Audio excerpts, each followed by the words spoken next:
Welcome back to the All Things Geekery podcast. I'm your host, Detached. Hey guys, and I'm Victus. Well, everybody, welcome back to the show. This week, we're going to be talking about our most anticipated upcoming games of 2019. We've got an amazing list to talk about tonight. We're going to be talking about Kingdom Hearts 3, Spyro, the Reignited Trilogy, Anthem, which everybody has really been anticipating. We've got Super Smash Bros., the Ultimate Edition, and then we've also got a wild card, but you're going to have to wait till the end of the show to figure out what we're going to be bringing you. So stay tuned. To start off the list, we're going to talk about a game we never thought was coming. It was right up there with Half-Life 3 in its infamy of always being talked about, never being made. That game is, of course, Kingdom Hearts 3. Me personally, super excited. I've always been a follower of and player of the Kingdom Hearts games, and even more so of Kingdom Hearts. I'm going to love Kingdom Hearts 3 because it's going to hit every console. It's coming to all of them, not just PlayStation.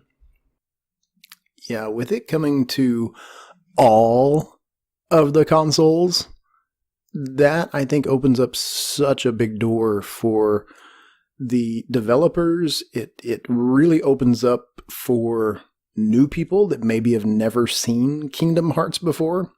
Kingdom Hearts is one of those games that if you've been in gaming for a while, you've heard about it, and more likely you've probably played some of the older versions of this game. And this has been a very anticipated role-playing game. Square Enix, they are kind of up and down in my board. They're not one of my favorite developers. They've been spotty at best for me, but Kingdom Hearts was a favorite of mine. I think we have had such a long wait time for this game. I almost gave up. I really didn't think this game was going to happen. So I really haven't put a lot of time thinking about what the story is going to be. I kind of forgot where the old ones left off. I just kind of gave up on this game, honestly. Well, and that's the thing about the Kingdom Hearts line of story is that, I mean, there's been so many games to continue it, and just even talking about it, trying to explain the story to somebody. Well, for me personally, learning about the story was I had to go back several times and convince myself I wasn't crazy for how convoluted, I shouldn't say convoluted, how intertwined the story is within itself and how things keep tying back into itself. But with the original 3 Kingdom Hearts, and this is kind of, they're just like within line of each other, it's they've kept it pretty straightforward. They've had a lot of spin-offs and fillers in there, but along with the story, I really enjoy the RPG aspect, the fighting style that is the Kingdom Hearts line. And from what they've shown of 3, it's going to continue on that and hopefully build on even more. They've shown some interesting aspects, additions. I hope they differentiate and add in even more to it to keep it different than the other two. 2 was a huge step from 1. 1 was their first getting their feet wet with it, and 2 was the perfection. That's usually how it always is with gaming. Yeah. 3 is always the test for a development studio to keep it going. That is very true. I really think this one has the platform, and I think the player excitement. I think there's a ton of people out there that would be willing to back this. And I think there's a ton of people that are going to kind of stumble on this title that have never played the series before. They're going to see it. And I think the development company really has a chance to get some new people that could love the game. I mean, this series development goes all the way back to kind of the mid-2000s, honestly. They have had story plot changes. They've had yes, no's. We've had, yeah, here's the development money to the program completely getting slashed and cut. They've been all over the board. I'm really excited to see what they're going to do. I really hope that they keep that kind of hack and slash RPG the true role-playing game, but yet you've got the graphics and the storyline.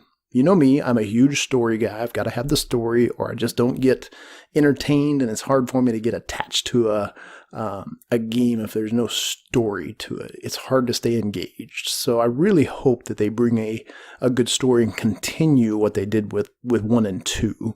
I love the characters. If you've not played the first and second one, if they do what I think they're going to do, the third one, like you said, could be pretty convoluted because the story has so many plot twists and turns. I think the third one, if you're just now coming into it, unless they do some type of pre-entry into the third game, you may be a little lost as to what's going on. Absolutely. Well, and kind of calls back to some of the trilogies we've seen out there. Immediately came to mind was Mass Effect 3. I had already played Mass Effect 1 and 2, and I knew their story by heart, so I knew all the details going into 3, but what was somebody thinking that went into the game and did not play 1 and 2? You know, for a lot of out there, it was always recommended you wouldn't do that because they were so story entwined into how you understood and really loved the game. Kingdom Hearts 3, 1 and 2, although the story was there and it continued with itself and built on itself, it was only half of that. And not as intertwined. The gameplay, your building of your characters, the RPG aspect was a whole separate thing. And I feel like those games, yes, you lost some if you didn't have the continued story with it, but you didn't lose as big a chunk as, say, a Mass Effect game if you didn't know the backstory. So I agree, but I don't think it's going to be on the scale of some of the other trilogies we've seen if you haven't played 1 and 2. It's going to be hard to go back to those two because they're, PlayStation exclusives. Definitely. Agreed on that point for sure. Now, from a story standpoint, with this one, I love where they're going with it because this one is going to be based a lot on Disney. So I'm really anxious to see where those characters come in and really who they bring in and what we get to do with them. That's going to be fun. Yeah, especially, we've brought in all the characters from 1 and 2, how they come back, and the new characters they add, and if they really add a good substance to it. But only if they add a good substance to it. Only if they add a good substance and not just pure monetary value. Well, and with the original character, the main protagonist, Sora, if she continues in the third one, I don't know if she is. I think she's coming back. Pretty sure she is. If they continue with her storyline and intertwine the Disney characters, that could really be a cool storyline because now you're cross-pollinating, multiple cultures, multiple different character lines. Goofy interacts with Sora now. I don't know. That just is going to be a fun, entertaining game if they go that way. Absolutely. And it's, there's a reason why it's up there for one. It's the reason why it's up there for one of our anticipated is, for one, it's actually being made, like, what are we, 10 years now? Almost 10 years. Or 10 more, years. Actually, now. Between the second and the third one, so. Right. But looking forward to it. It'll be a day one follow. Depending on what I'm playing at the time, I definitely would want to give it my all. Other games may have already come out by that time, but it will be a pick up as soon as I can to play it type game. Kingdom Hearts 3 for me is definitely going to be a pre-order. That's going to be one of those that are on the 2019 pre-order list. I usually set aside between 4 and 6 games a year that I pre-order. I don't really pre-order a lot, mainly because of our time. We've got families and other things that we do as well, but family comes first. But we love our video games, and we do love spending time in things. And this is definitely going to be one of my top ones that I get a hold of. Absolutely.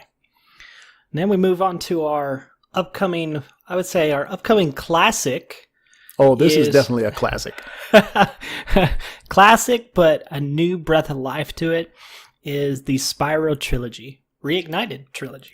if you guys don't know who Spyro is, then just give up on gaming, okay? I mean, come on. It's Spyro. How do you guys not know who Spyro is if you don't? If you don't know who Spyro is, then you need to Google him right now. Well, you say that, and I've actually never played any of the Spyros all the way through. Well, I don't know. I don't know if I can be a host for. I don't know if I can be your co-host on this show anymore.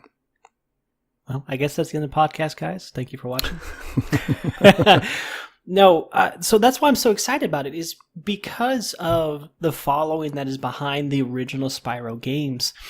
You know, I did play them, and I can't remember the situation why I never beat them. I think it was because they came out in the PlayStation and PlayStation 2, and there was a couple of games I was playing at the time, and I just never got around to it. But I always loved the gameplay. It's the original games. They're just putting a new face on it and updating the engine for it to get rid of all the bugs that originally existed into it, and it looks so good. I mean, it follows right in the line with Crash Bandicoot when they redid that one. Oh, yeah. And Crash came out really good.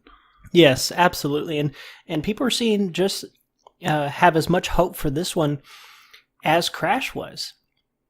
Because, of the three, I mean, all three of them were done very well in how you executed things. Yes, you're going to collect certain items in the game, and the story is there for you to accomplish the thing. You start out, and you got to take on the big bad dragon in each one and work your way through.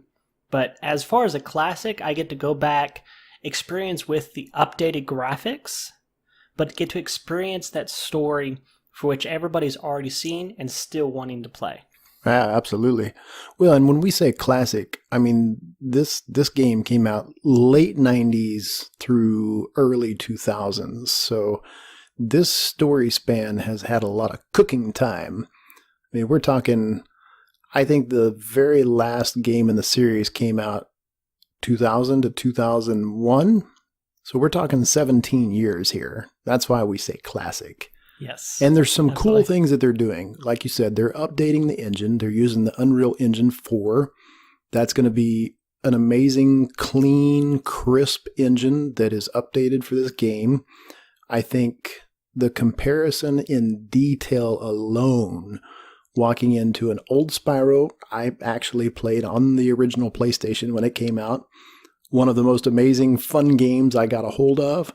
The detail level that we're going to have in this. I mean, when you look at bricks and castles and scales on Spyro, there is just going to be a whole new level of things. So people that got to experience Spyro 18 years ago, that loved him, that fell in love with the game, that fell in love with the story, now we get the graphics and the I'm going to suck you into this environment along with that story. That's going to be amazing. Yeah, absolutely. And of those type, it was during the birth of the 3D gaming that Spyro came along, and so right there with Crash, you had about the same time Donkey Kong 64. And because they were so early in the graphical era of 3D gaming, they did not age well. Oh, no, they didn't age well at all. Yeah, they did not age well because of the advancement in resolutions of TVs, everything like that. When you try to play them, yes, they're still very much playable. And then some of the emulators out there or rehashes of the game, they look okay, but you still have polygons, you still have the interactions. But and that's where, they differentiate from those 8-bit games that came out at this, a little bit before that. Is those 8-bits have aged very well because they're still making 8-bit games right now. And 8-bit is always going to be 8-bit. You don't expect anything else out of it. But these polygon games, they were different. So that's why I'm so excited about these remasters that are coming out. Complete remix of the game. You have the core, you have the story, you have the exact same gameplay levels that everybody loves, just with the nice brand spanking new look to it. Got a new paint job. Got a fantastic paint job. And some of these games are getting extra modes into them that even further your playability of the game, either either challenge mode or certain arenas to them. And I hope to do the same thing with the Spyro Trilogy as well. I think this one a lot of people are going to come to just for the nostalgia purposes. And again, Absolutely. brand new generation that we've got out here. Look at my kids. I mean, they're 10. They weren't even born when this game was around, but yet it's a game that they would enjoy and get a hold of. And I mean, the company, they're remastering everything down to, they are even re-recording new lines from the voice actors who originally came in and did things for the game 18 years ago. That just kind of throws a special touch for those people that, fell in love with the game. So yes, definitely one of those top games on our list. We are ready to get a hold of it. It cannot get here fast enough. Completely agree. It's be one of those that I keep with my, and I'm going to get on my Switch.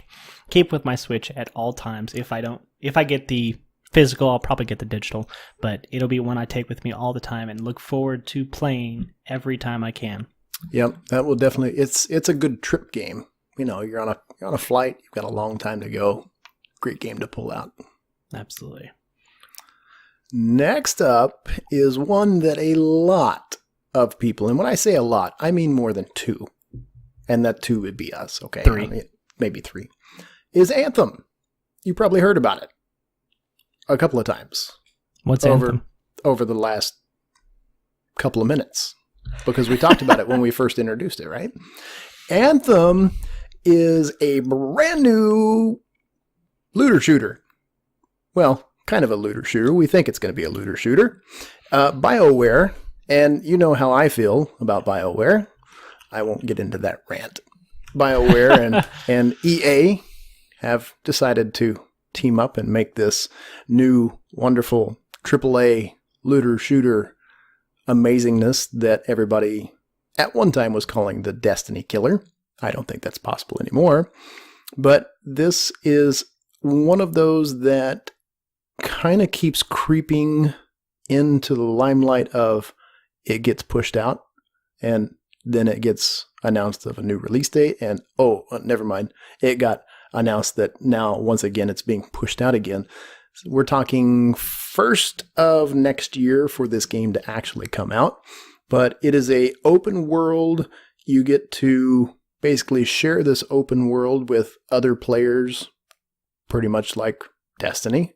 You get to spawn in, and it truly is a looter shooter. You have these mechanized robot machines that you can control. They're suits. And again, it's one of those games that I have seen so much hype about, and people have pumped this title up. Are we looking at a disappointment when it finally comes out? Or are we truly looking at a new age of a looter shooter RPG / MMO? Yeah, that's a great question. I mean, when everybody thinks of BioWare, they think their most recent game, big game, BioShock Andromeda. Mass Effect Andromeda. Terrible game.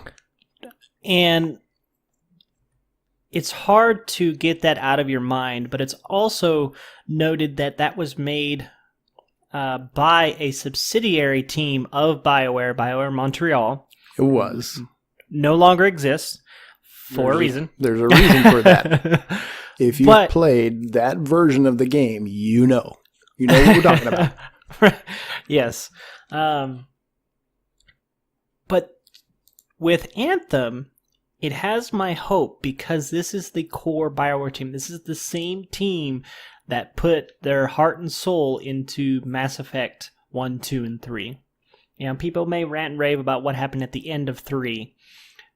Putting those all together, the gameplay of each one of them and how they're rolled out and what you could do in each one was fabulous. And they kept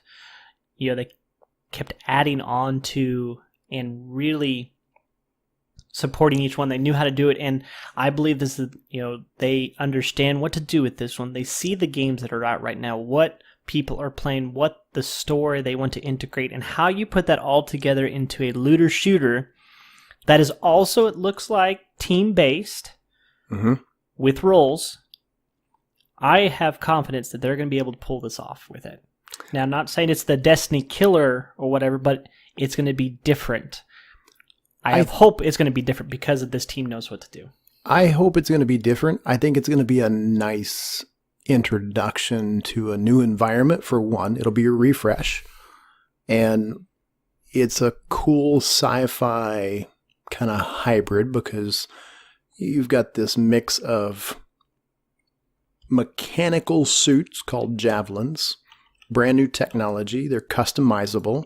You've got the human race that is now being sent out into its surrounding landscapes to explore and to find out what's out there. And, of course, there's all kinds of things that, could go wrong. Humans decide to invade areas and go places they shouldn't, and bad things happen. And makes for a good idea on a game. Yeah. I think the cool thing that this game really has going for it is it has a little bit of mystery to it because it keeps getting pushed out. I mean, this thing was originally teased 4 years ago, and we didn't really hear a whole lot about it. And then E3 2017 rolls around, and we see this thing come about, and you see these javelins jumping off a cliff, flying through the air. The graphics looked out of this world good. A lot of hype started happening. And all through 2018, we've kind of seen these date pushes over and over. And that, to me, I've still got that sour taste with BioWare and EA games from what originally happened, but I do have hope in this game. I have hope that it brings more than just an open world looter shooter. It's a looter shooter. So when you shoot things, you get loot. You get to loot things. And if that's not how it functions, I will not be buying this game. If you are proposing that this is a looter shooter, you should get loot. I shoot things, you give me things. If it has no story, I will not be buying this game. For me to really get bought into this, and out of our whole list, this is the only one that I have a little bit of reserve with. I'm super excited about the game, and at one time I was going to pre-order. Now I'm going to wait, but the only reason I'm going to wait is with my reserve against BioWare and their monstrosity that they decided to put out for people to play. I really don't know if I'm ever going to be not bitter about that game. I don't even want to say the name of this game. But anyways, this game in itself, I think, is going to be overall a huge smash hit.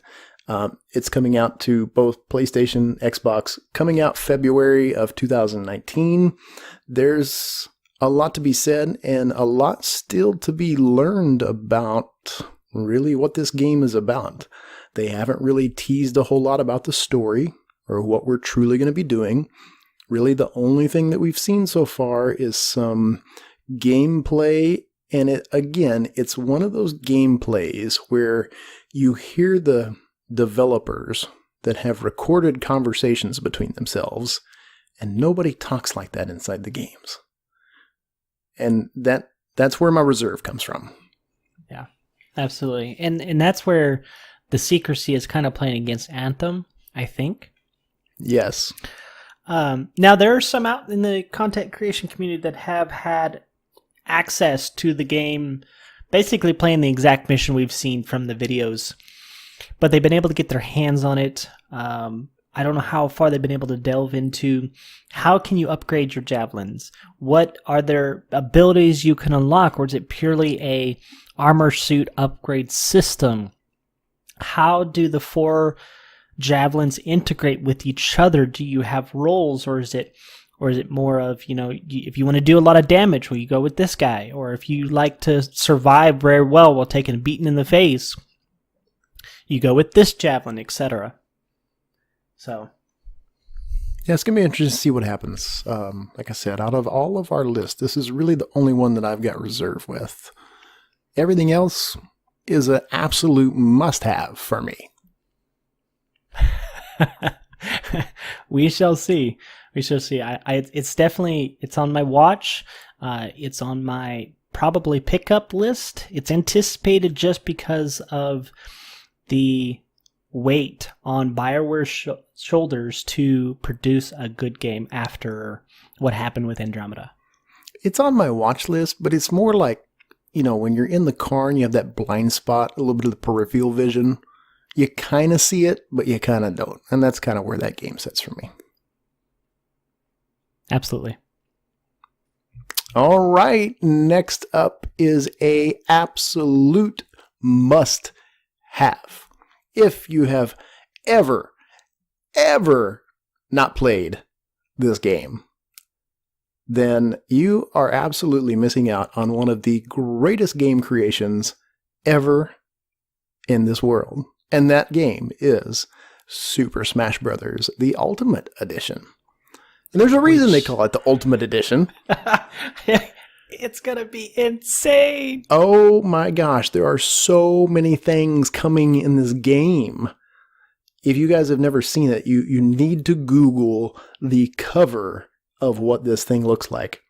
There are so many characters we're going to get in the Ultimate Edition. Literally everybody from the previous editions of Super Smash Bros. Will be available to play in this game. Everybody. And that is what is so bonkers, is that we saw them keep adding characters to the game to each iteration, and the core mechanics always stayed there. But we're talking about a fighting game, which is a pillar of the fighting games that exist today, that is going to have 65 plus available selectable characters, each with their own unique play style in the game. It's actually 74. Are we up to 74? There are officially 74 characters that have been announced to date. That's right, all the new announcements on there. Yes, yeah. Which is just bonkers. 74. I'm a hard time thinking of a game that is even approaching that number of unique, selectable characters. The only thing that I could think even came close to that number was the Mortal Kombat X series that started adding all of the strange horror characters like Predator and Leatherface. And that's not even close to where this is at.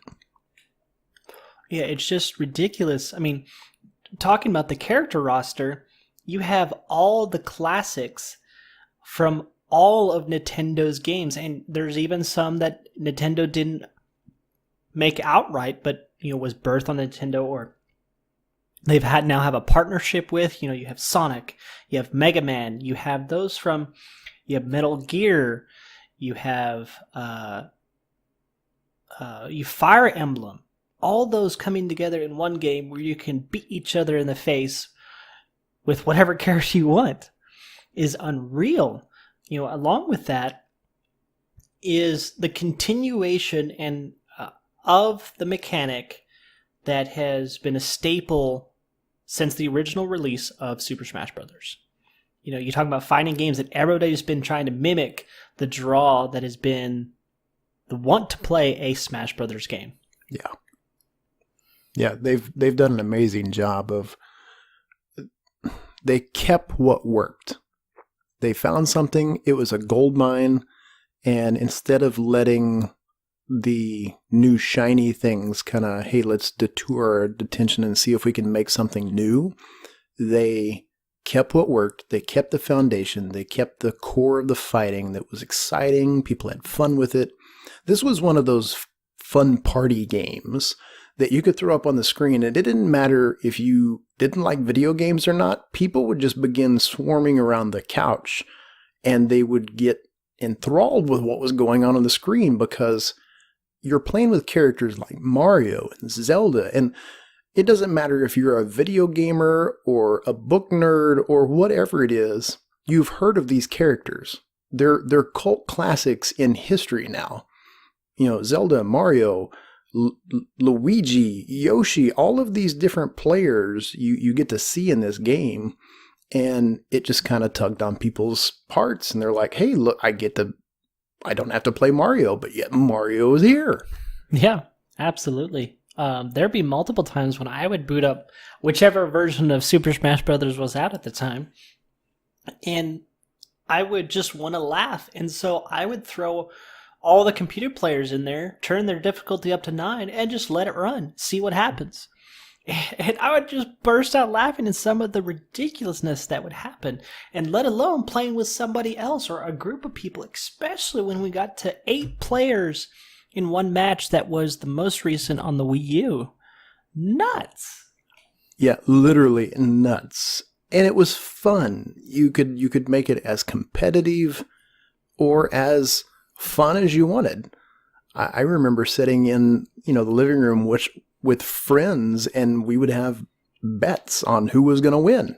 We'd have a, pot of, hey, I'll bet you 12 Cokes that you can't beat such and such. And, we ended up with junk food. Hey, teenagers, what else you got to do, right? Right. And nerdy teenagers. So I really do. This is probably from a cartoon style game that's a fighter. This is my top pick. Absolutely is. And I am super excited with some of the new characters coming in, specifically one. And you guys, if you know me, I'm a huge Castlevania fan. All-time favorite old school game. And they're bringing Simon Belmont to the character selection. So that's right. They are. I was quite shocked at that. Who will I be playing? I will be playing Simon. Absolutely. Vampire Slayer all day long. He's lying. He plays Daisy all the time. Shush your face. No, and that's where, it is unreal, because some of the characters that they've announced, I am slightly, a tiny bit worried that they're going to be OP. And I was shocked that they announced Ridley. Ridley is going to be a playable character in Smash. Wow. That's going to be... Yeah. But I don't even know what to say to that. There is that worry, just because of I understand who Ridley is, and right. How you can't really shrink that character down to the size of a normal, Captain Falcon or Mario. Yeah, they're going to be bigger. But the people that work on Super Smash Brothers, that team, they know how to balance things out.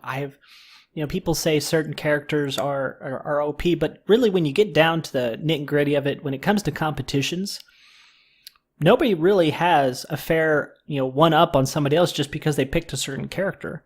Yeah. Yeah, sometimes, the combos of different characters against other characters, it's like a rock, paper, scissors, but they do very well by themselves. They're very well balanced across each other. Yeah, I think the balancing could be a potential worry. The other question I have for this game is, has Nintendo oversold themselves? And, that's one of those worries with a game like this, I think sometimes, is, have you oversold how fun it's going to be? Have you oversold this one aspect of, look at all these people you're going to be able to pick from, and look at all the new things that you're going to get? So I really hope that they don't lessen any of the old fun foundational fighting things that we grew up with, that we loved, because of this new flashy, look at all the things you're getting. Right. I agree. Another thing I wonder is for them to announce an ultimate game. A ultimate meaning is the be-all, end-all. It's hard for you to release the next iteration. Agreed. So there's, it's two ways. Either they do release a next iteration, which is going to, like I said, hard for them to do to top that, or you have a continual updating game, a growing and evolving game that just gets people added to it. I mean, look at what's happening with Fortnite. Although it's young, they continually add and make new. Now, in regards to Super Smash Bros., you don't have to add as often, but add when it makes sense to keep the game going, to keep content going, to warrant not having a new game in the next iteration of Nintendo's console. Yeah. Whenever that does happen down the road from now. Yeah, it's a good point because a lot of games have gone to that seasonal rollout. You know, the season 5 just came out of such and such game, and here's everything that you get. And I don't know, you know, Nintendo is really kind of pushing hard to stay up to date with, you know, the gaming community and everything that's out there, and they've got their followers. They've got some people that they just don't grab a hold of, and they've got some people that absolutely love their stuff. And I think Nintendo is being very smart with this. I think they've got the game hyped well. I think the character selections they've picked out are amazing. But I really, along with you, I think they're kind of at a crossroads. Do they go left? Do they go right? Do they go straight? Do they bring seasonal content?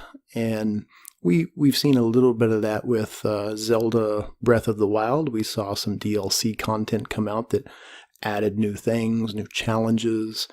And I really do think that's probably what they're going to do with this. And, you know, I hope it's successful. I really do. This is one of those top fighting games in my book. Yeah, absolutely. And because I'm a Switch owner, the sole reason why I get Nintendo consoles, number one, is for the next Smash game. It's why I got the Wii, it's why I got the Wii U, and it's why I got the Switch. Although there are excellent games to go with those, number one on the list is always to make sure I can play the next Smash game. And there's a reason for that. They always do well. They're always very well done. You know, the characters always love them to play them. And there's always a high replay value. No matter how long you've played a Smash game, it is nothing is the same when you go back. It is always different because it's a big brawl match. Yep. That's all it is. It can be a ton of fun. Absolutely. And that's why I'm looking forward to the next one. Yeah. Purely because it is the next Smash Brothers in the game, but also what they're bringing with it, what they're hyping up to be, and to finally have Super Smash Brothers on the go. Literally on the go. Yes, please. Yes, please. And it's only a couple of months away because it comes out early December of this year. So, yes, please. I think Santa's going to be good to me this year. I think so. Yeah, I'm pretty sure Santa will be good to me. Yep. And now that we've rambled on about the amazingness that is Smash Brothers, we will get to our wild card anticipation. It is a game from Nordic, those people that work on Darksiders. Amazing game. Amazing game. Really enjoyed 1. They added and it built on 2, and they're coming out with 3. And this is BioMutant, is our wild card. We haven't seen a lot about it. There's been some trailers, some talk about it, but what has been stated so far has me very interested in how they could build a game around that.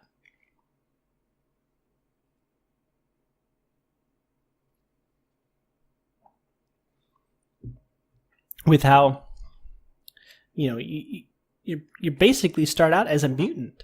You start out as a mutant, and you have a action attack mode. There's no turn based or anything like that. But you have your character, which is a mutant, and you go on quests. They have a narrative type storyline to it that talks to you because you really don't talk. But the combat looks really good. It's kind of got a kind of Devil May Cry feel to it a little bit. Has that look to it? Yeah, it has that, that combat feel where you can combo somebody up in the air and knock them away. You have special abilities that you can use on enemies right in the middle of the battle. Change it, but those same abilities are utilities for getting around this platform world, which is another amazing aspect they're adding into this game. On top of that, they've made hints at you can modify your character, which is a mutant, with the genes of other people, other monsters, excuse me. So as you kill them, you could get their abilities. It kind of reminds me of the storyline of StarCraft. When you play the Zerg story, you get to modify your characters with the genes of other things. Yeah. Now, that was on a tiny scale, and you only had two options. So, whether they introduce a skill system, a skill system that requires the genes of certain monsters to unlock, which I hope they don't go, purely because it would take away from the surprise factor of, I just killed this thing. Wonder what its genes can do to me, and how can it modify me? And you're going to go, oh, yeah. Look at what this just did. Yeah. Look what this just did. Or no, take that away. But far as a wild card, I'm looking forward to it as a watch. I'm waiting on more information. The trailer that they released, or trailers, looks really good. I really like how they're going with the narration of it. Yeah, from the trailers and what I have kept up with on, this looks like it is really going to be a good game. The entire story is narrated. That is absolute A+ in my book. You are taking some amazing aspects and hybridizing this game into a MMO action RPG. So you've got this customizable character, very MMO-like. You're going to be able to customize what looks like a lot of different things inside of that character. It's going to have a weapon crafting system. I don't know about armor or anything like that, but you've got skills, like we said. You've got things that you can adapt. It's got an open world feel to it. I think it's probably going to have a PvE and a PvP portion. So those players out there that like I just want to play against the NPCs and work on the story, great. And I think it's also going to have kind of an arena open world. You can fight against other players. Maybe there's going to be a ranking system. I don't know. I've heard a few things out there. So there's a plot behind this game as well. I think the company has really thought this out in a good fashion. A lot of these action role-playing games like this one get kind of thrown together in a last-minute crunch to pop a game out, and it lacks the depth and the character involvement and the engagement from the player, and it just kind of gets lost in time.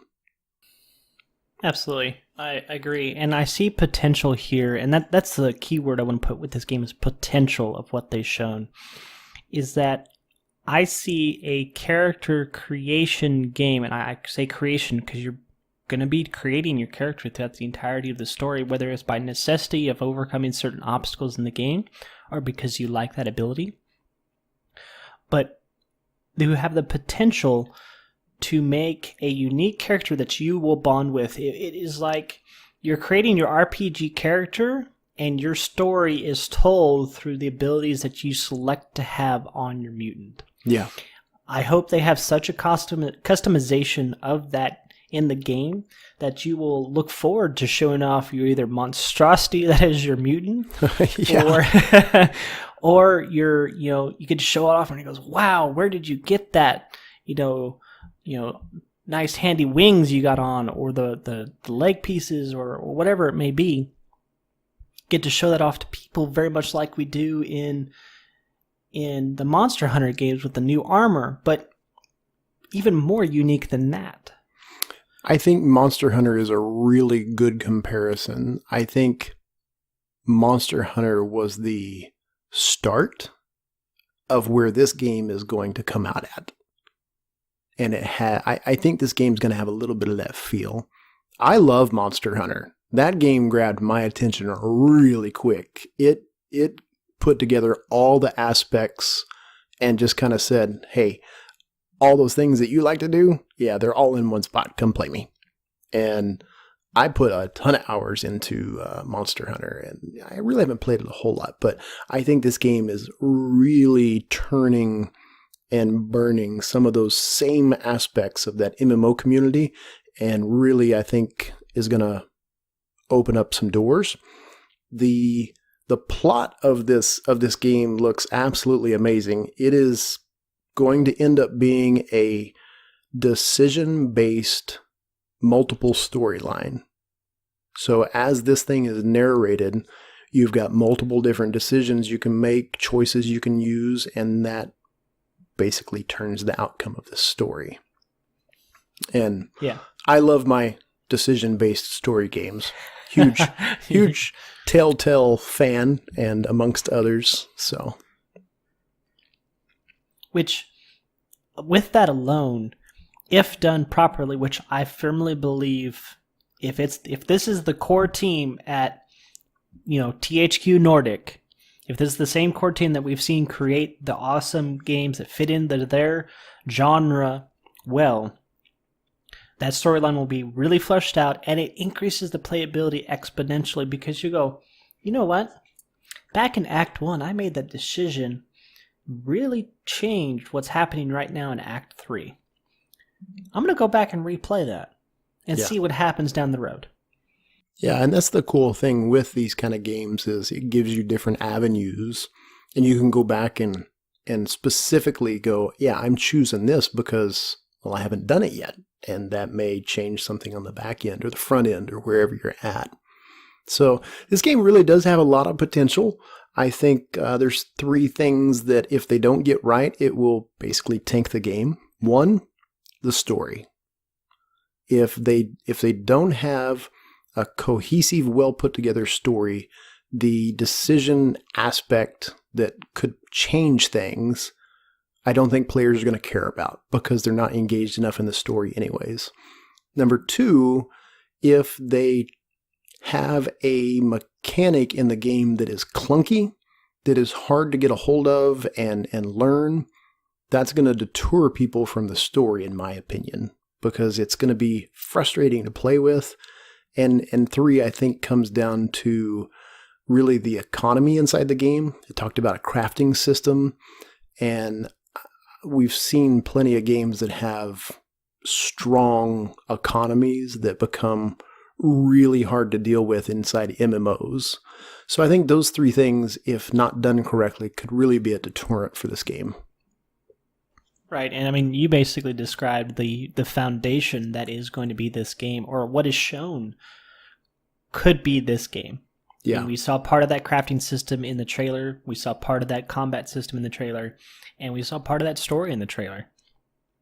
And that was a good point on the crafting, is, again, it greatly increases your replayability and your ability to show off your character if it has a mass sprawling, interworking crafting system.